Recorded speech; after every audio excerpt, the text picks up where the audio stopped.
de Pinchas, il y a une phrase qui est célèbre et incompréhensible.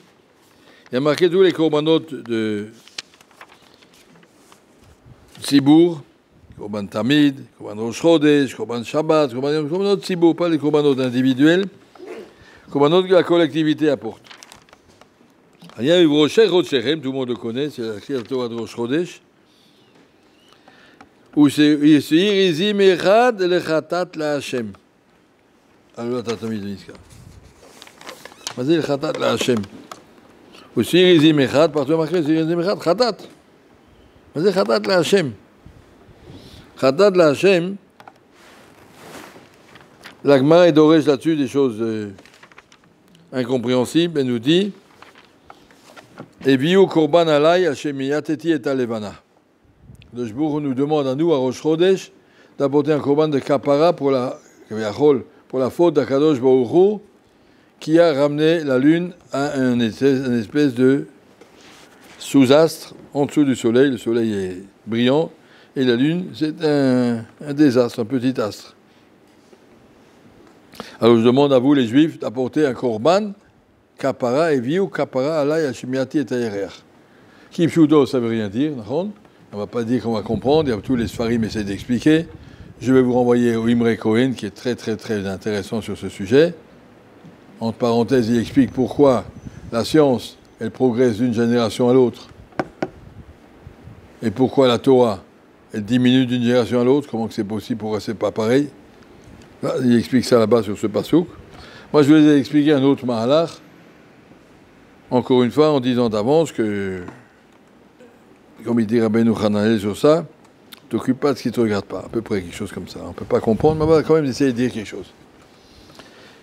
Ça veut dire, chez Miati et Tayarer, Hakadosh Baruch Hu au début avait construit Shnei Ameorot Agdolim. Quand il a créé le monde, il avait créé la lune et le soleil égaux.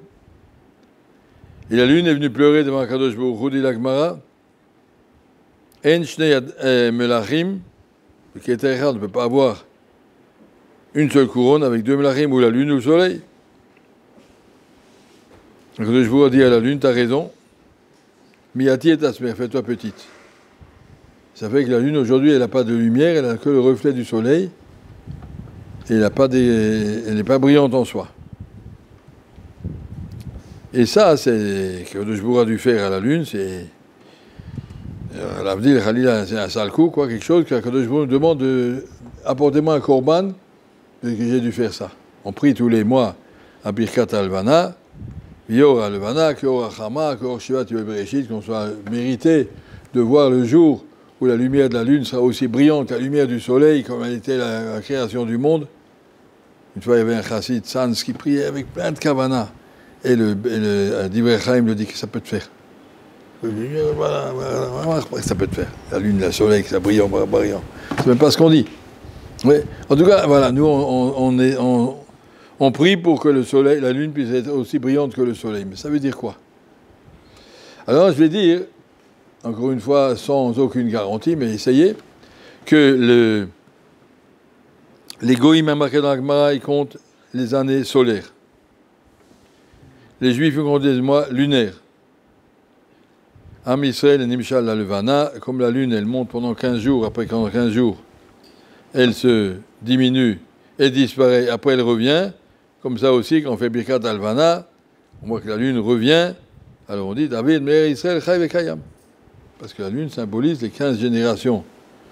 Depuis Moshe Rabbeinu jusqu'à David Amelech, et après 15 générations de David Amelech jusqu'à la destruction du temple, et après de nouveau, ça va remonter, ça ressort.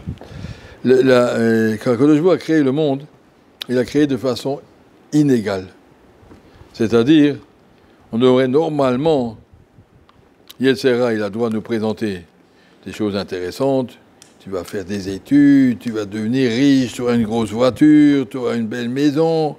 Yetzera, toi, il va te présenter l'autre côté, tu vas devenir Talmid Chacham, et tu seras aimé devant Akadosh Baruch Hu. Et bon, les deux côtés, l'homme peut choisir. Toute la vie, c'est des choix. Tu peux choisir. Mais ça ne se présente pas comme ça. Ça se présente que sur le devant de la scène, tout ce qui brille, c'est etc. lisez le journal, regardez qui c'est les voleurs, les assassins, le znout, le gazlan, les grandes arnaques, les grands trucs. Ça, c'est un monsieur qui est dans son coin, qui a un gmar, qui fait un chesed, un chabouta, qui étudie. On n'en parle pas, il se cache. Il n'est pas dans la lumière. C'est pas brillant. Ce qui est brillant, c'est les grandes choses de Olam Hazé. Il est arrivé à fabriquer un avion supersonique. Voilà, mais monsieur, vous êtes magnifique. Et l'autre, il est arrivé à se faire dans les 100 millions de dollars. Il fait partie des bons, etc. Il y a des critères, mais ce n'est pas des critères. Vous êtes des champions sportifs, champions de cinéma, champions de je ne sais pas quoi, toutes sortes de ch'touillots de Olam Hazé qui ne durent pas plus longtemps que l'Olam Hazé. J'ai vu sur une Matseva, ancien champion du monde de boxe. En haut, ils vont te demander. J'ai vu une autre Matseva, c'est marqué cuisinier chef de l'hôtel. Je crois que là-haut, on va te demander si c'est cuisinier chef. C'est reste quelque chose, tout ça. Ouais, ça ne veut rien dire. Ce qui existe en haut, tu me marqueras. Je faisais ça de fila 3 fois par jour. Il te reste quelque chose. Mais bon, en tout cas, les valeurs qui sont dans ce Olam Hazé sont des valeurs de Olam Hazé, qui ne vont pas plus loin. Champion du monde de 100 mètres, et ben, quand il sera mort, il ne restera rien de ces 100 mètres. Il n'en reste rien. Et même s'il a 100 millions de dollars, quand il sera mort, il ne les a plus. Donc tout ça, tout ce qui brille, c'est Olam Hazé. Et le Emet Rouhani, il ne brille pas. Tu n'as rien à vendre. Qu'est-ce que tu fais? Ben, je me suis étudié, je me suis assis, j'ai fait 5 dapim aujourd'hui. Kol HaKavod, tu les sais bien, oui, avec tous les marchaux. Kol HaKavod, très bien. Mais où ça brille? Ça ne brille pas, ça. C'est tout à fait quelque chose. La lune n'a de lumière qu'est-ce que le soleil lui montre. Est-ce que les gens ont besoin d'un monde du soleil? Je dois te montrer. Akadosh Baruch Hu nous a créé un monde inégal. Le Yetzer Hara est beaucoup plus brillant que le Yetzer Tov. Ça, c'est le problème de notre monde. Akadosh Baruch Hu vient nous dire, excusez-moi que je vous ai fait ça. Et viu kapara alay, mais si je voulais vous mettre devant un Nisayon, je suis obligé. Si j'avais montré les deux égaux, tu dis à quelqu'un, tu peux choisir, le même bonheur, tu peux avoir dans le Olam Hazé, tu t'achètes une Ferrari, ou bien tu t'achètes une Maseret, le même bonheur, tu as dans Olam Hazé, Olam Haba. Ben, tout le monde dirait, ben, je vais Olam Haba, ça dure beaucoup plus longtemps qu'une Ferrari, ça dure 50 ans, 100 ans, et Olam Haba, ça dure toujours. Oui, ça n'a pas de sens. Il faut qu'il y ait un Nisayon, il faut que le Olam Haba émette, que la lune, elle se rabaisse. Elle devient tout petit, et que l'autre, il soit très brillant, et que celui-là, il soit tout petit, pour que ça représente un choix, un Nisayon. Ah ben c'est pas joli. Voilà, la Torah, c'est tout ce que tu mets. Les grands hommes politiques qui jouent des coudes et qui font des sales coups toute la journée, ils sont en première page dans les journaux, et des gens de Sadikim, on n'en parle pas, on ne les voit pas, on n'entend pas, qu'est-ce qui arrive? Ça, c'est le Nisayon que Akadosh Baruch Hu nous a mis, et ça, c'est ce que Akadosh Baruch Hu vient dire, excusez-moi que j'ai fait ça, mais sinon il n'y aurait pas eu possibilité à l'homme de Bechira, si j'avais montré les deux côtés, aussi intéressants l'un que l'autre, personne ne serait allé prendre des bêtises. C'est seulement parce qu'un il brille et l'autre il ne brille pas. Alors Akadosh Baruch Hu dit, à chaque Rosh Chodesh, il dit, vous voyez la lune et le soleil, chaque fois la lune elle disparaît. C'est vrai qu'elle revient. Il y a un Arnouma minime qu'il y ait Oral Vanak, Oral Chama, quand viendra le Mashiach, tout le monde comprendra où elle le émet. Mais en attendant, et viu kapara, excusez-moi que j'ai dû faire ça, et qu'effectivement le Nisayon est fort. C'est beaucoup plus prestigieux de dire que j'étais à HEC que de dire que j'étais à Poniovitch, d'accord? Essaye d'aller à Paris, tu leur dis j'étais à Poniovitch, bon alors qu'est-ce que tu as fait là-bas? Chauffer les bancs, oui. Alors si tu dis que tu étais à HEC, ah le monsieur HEC, ben extraordinaire, oui.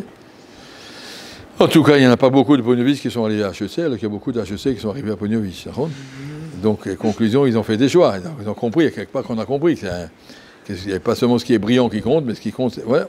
En tout cas, voilà ce que la paracha peut-être, qu'Akadosh Baruch Hu nous dit à Rosh Chodesh, essayez de reconnaître et de voir que le Hémet, même s'il n'est pas brillant, il est Hémet, et les valeurs, même si elles ne sont pas brillantes, ce sont des valeurs absolues.